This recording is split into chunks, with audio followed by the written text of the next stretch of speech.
Okay. Oh, nice. How to fillet drum. Huh? We're going to learn how to properly clean drum. Hey, what? That's a nice one. Isn't that nice? That's a nice. Did you get him this morning? No, Nice. someone donated it to the tournament. To the tournament. Oh, okay. You know, that's one of the best sides to eat right there. Yeah. All right, Mark. Here at Chris's Bait and Tackle. Tips for cleaning drum. Get somebody else to do it. Is that your best tip? Yeah.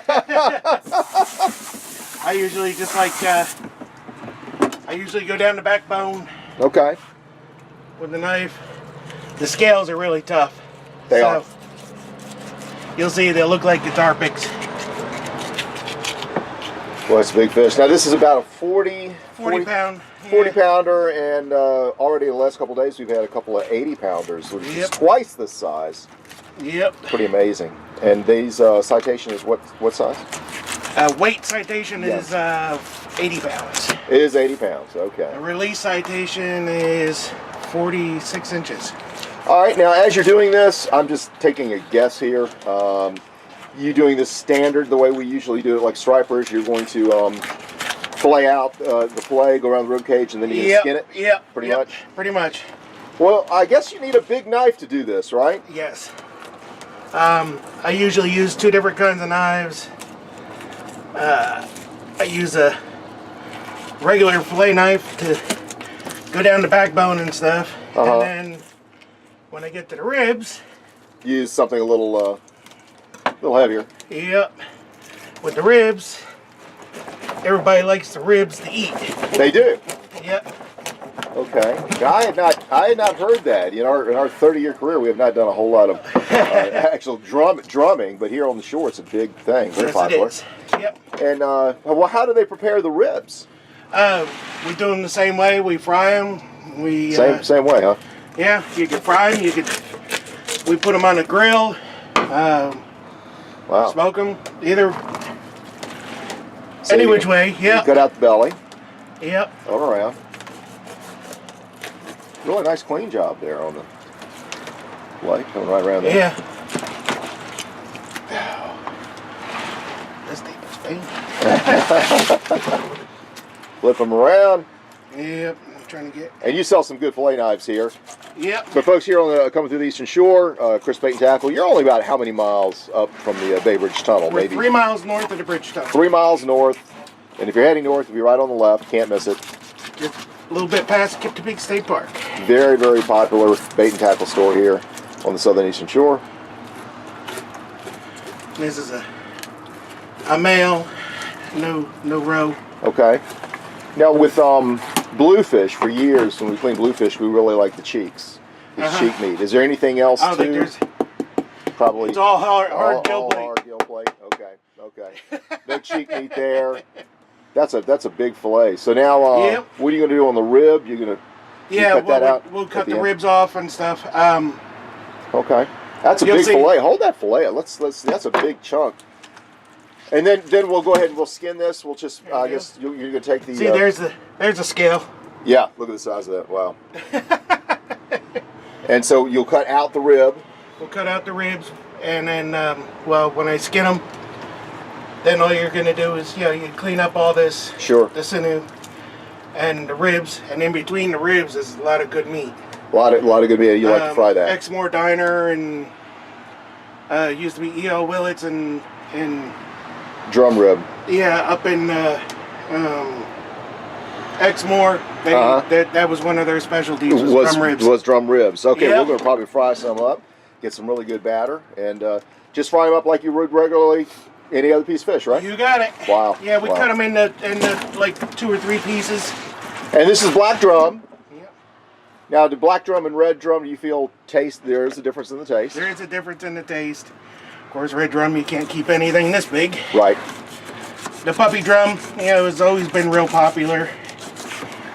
Blackened, some fried, some. Well, we really appreciate it, Mark.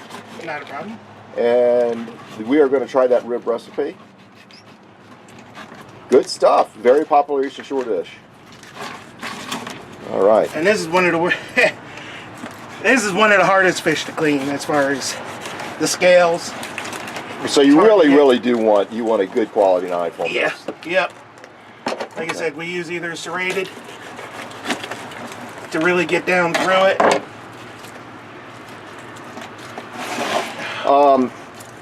Now, I've had someone ask me this, as far as the really large drum, like we saw the 80-pounders being weighed in, the difference in taste, you know, if you're going to be, you know, eating these A lot of things. guys like the smaller ones, say this size. About 40 pounds. Yeah. I don't see much difference between them. Right. Now, that rib meat trick, have you done that with rockfish as well? Yeah. I've had people do it with rockfish. Okay. But for drum, But the ribs, you'll see how big the ribs are in a drum. Wow. Okay. All right, we're still cutting those ribs. That's what's left of the carcass. All right, that's what's left of the carcass. Really, nothing wasted. A lot of head. Good for the crabs. Yeah. Well, actually, this will go into the collection for the VMRC. VMRC. Assessment center. They do all the testing, see how old they are. They test they do the otoliths and that sort of stuff. We'll skin that also. Yep. Just come right down the back side. Drum ribs. Yep. All right. I think we'll try this with rockfish too, because it's a lot of wasted meat if you don't, you know. The skin is so tough. Yeah.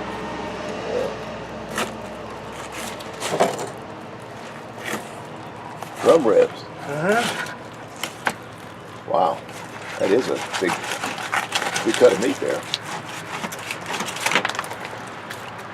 All right. And you just batter that up right there? Yeah, usually what I'll do is I'll clean all this up, and then you just cut it into, you know, like 3-piece sections, 2 or 3-piece. And you cut the little bit of the membrane off on the back side? Yep. Drum ribs. Okay, learn something. So folks at home, you'll just clean that up, and then batter it up and fry it. Delicious. Yep. Trim it all up. Well, that is something. And then that is cool. And that's 3 rib sections, all your meat. There you go. Fry them all up. So that is really cool. I guess that part, you know, we try not to waste a whole lot. Right. There is a big red section in it of meat, you know. And cut that out. We cut that out. Yep. What I'll usually do is that's right down in the center. Down the center, and it's also in the back, towards the skin. You'll cut that out. Yeah. All right.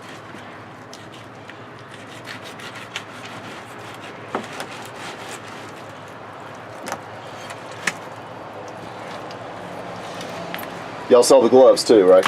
Yeah. Well, these are actually cut-proof gloves. Oh, so you can't cut yourself? Yeah. Those are handy gloves to have. Yep. Give myself a handle to hold on to. There you go. It's good. So you say that the red line, we call it the bloodline, is down in the center and then also on the back of the fillet? You'll see it when I flip it up. I try to not go all the way down to the skin. Right. To get it all. But you can see the bloodline. It's the same as a big rockfish. Sure. Has a bloodline, you just trim it all up. Then just trim that right. Yep. Right up. Got a rib in there. But yeah, you just trim it up like you would anywhere you prepare it. Then you just cut it into chunks. All right. But that's a rib. That's a section. Good deal. So when you're skinning these fish, and I guess this could be true also for rockfish, a lot of fish, you're actually not going right to the skin. You're trying to go just above it. Above it, get rid of all the red line that's in the meat. So. All right. Here we go. Good deal.